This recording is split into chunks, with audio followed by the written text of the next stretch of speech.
Maybe just a few words about our museum. One second. Okay. Um, our museum was established in 1949 through the really motivated Holocaust survivors who created both a kibbutz and a museum. You can hear by the name Ghetto Fighters House that some of them, not all of them, took part in the Ghetto Warsaw uprising in April 1943, and that's why they gave the name both to the kibbutz and the museum. So that's us. I'll speak to you today about the interactive escape room that we've created dealing with the Jewish heroism during World War II in the former Soviet Union. And I'll first say that I didn't call it an escape room because it's not really an escape room, but it has the methods of the experience. I'll show you soon. So let's begin.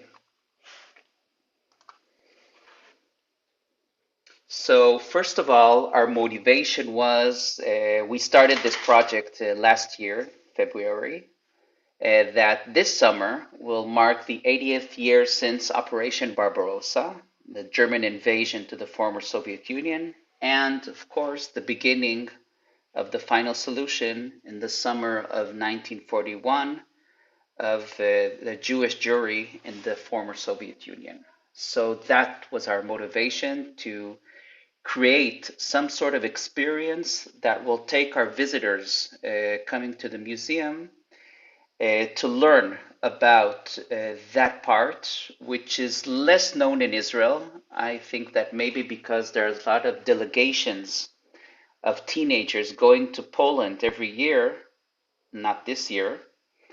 Um, there's this myth that takes the Holocaust only to Poland, which is not false, but it's not the whole truth. So we wanted to widen the historical perspective of the Holocaust through the eyes of the Holocaust in the Soviet Union. So what we did is we wanted to bring inspiring stories of the Soviet Jewry during that era in new ways. And to do that, we have created an interactive experience based on the methods of an escape room. So what we did is this. First of all, it began with research. We wanted to find a couple of inspiring stories of Jews from the former Soviet Union that took part in, some of them, not all of them, were in combat, some as partisans, as couriers, the famous Tuvia Bielski and the Families Forest. So these are the people, okay? Tuvia Bielski, the Family Forest, Moshe Kravitz, who was deported from Lithuania to Auschwitz in a very famous deportation on train with 131 kids from his city, Kovna. Leonid Bernstein, a partisan, a commander of a partisan unit. Lisa Chapnik, a courier in Bialystok or near Bialystok. And these two women on the right, Lydia Litvak and Paulina Gilman, both of them Jewish pilots in the Red Army. So were our characters that we decided that we want to research and learn their stories. And we thought it would be interesting for teenagers. Most of our visitors are teenagers, but not only, students as well and older visitors, to learn about their stories in a different way.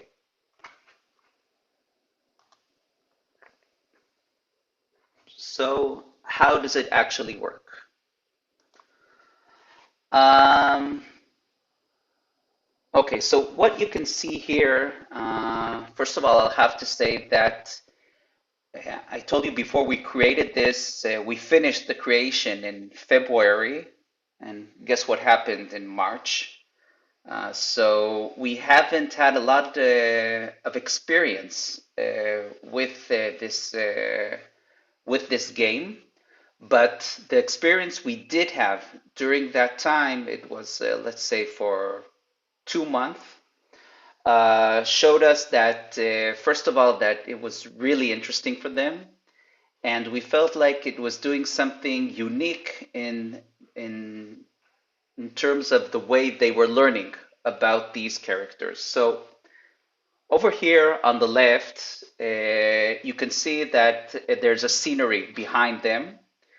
This has two reasons. One, so they can have some intimate time alone in a class where there are, let's say, 30 students in the same area. So it gives them a little bit of peace of quiet.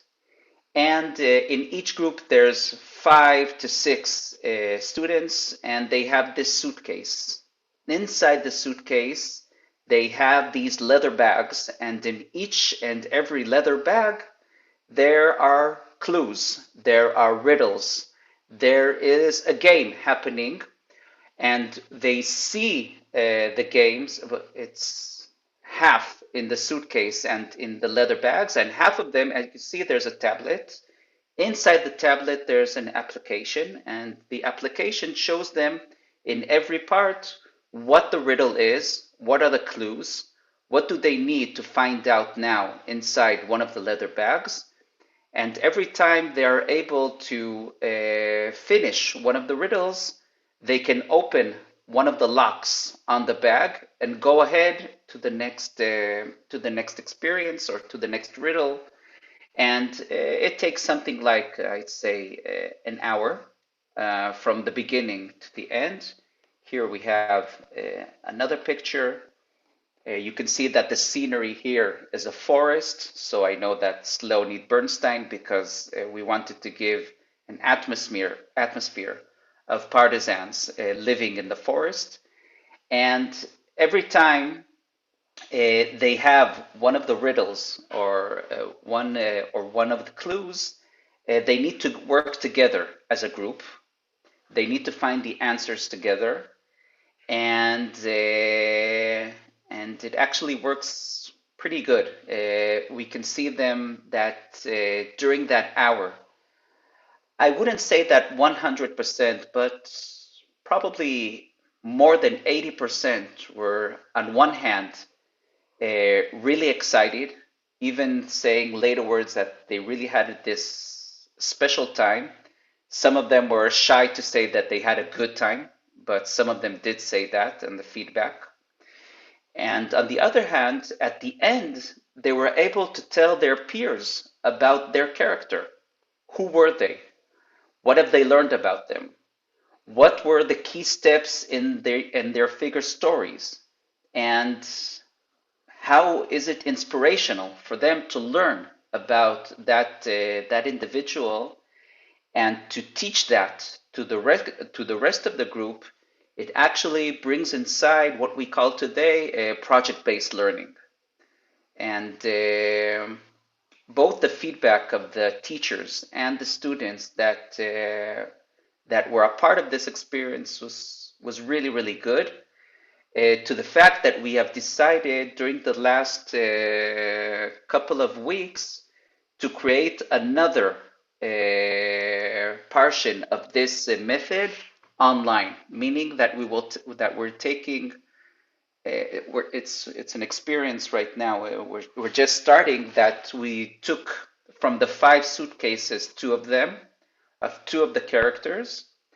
And what we did is we adapted an online experience of the suitcase, meaning that both the application and the suitcase themselves are now also possible for an online experience because, as you know, we haven't had visitors for quite a while. So our only visitors during the past year are, of course, the online visitors.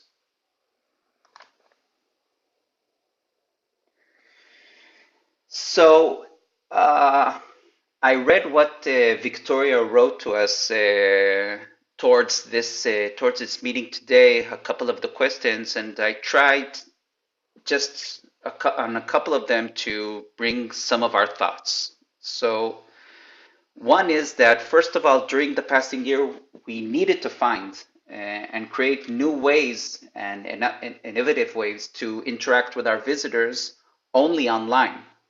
So we needed, and we still do, to constantly develop gamification methods that promote inquiry, active learning, and some sort of meaningful museum experience, even though they're not physically in the museum.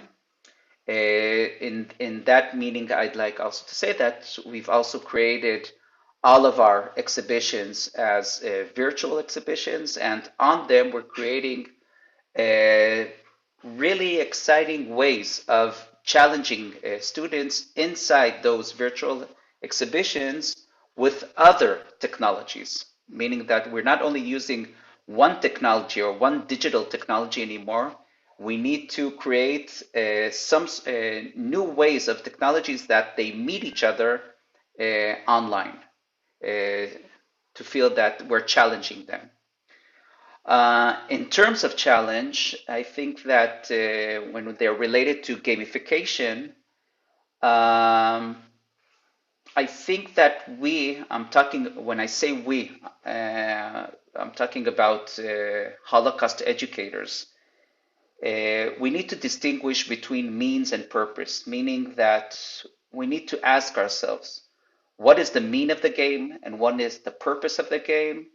And to see that all the time when the game doesn't become the only purpose itself, I think that in that term we're very curious both as a museum and educators to see where this is going, and we have dialogue with the gamification experts and other people.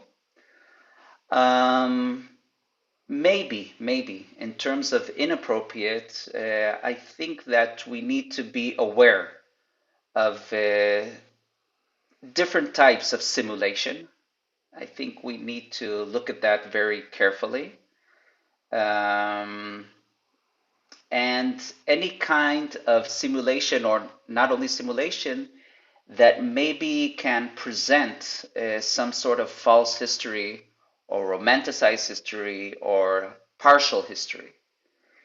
And at the end, I think that as Holocaust educators, we should constantly be aware of dogmatic thinking about the term inappropriate, meaning that I see lots of times with my colleagues that they are very cautious about bringing in new technologies, even saying the name game, okay? The term game in a museum can sometimes be a little bit dangerous. I'm kidding, of course, but if I say that I'm going to a conference about gamification of the Holocaust, then some of my colleagues will say, well, that doesn't sound so great. But to me and to other colleagues, it's something that we're very thinking about it a lot. So that's from our museum in Israel in the north. Thanks a lot.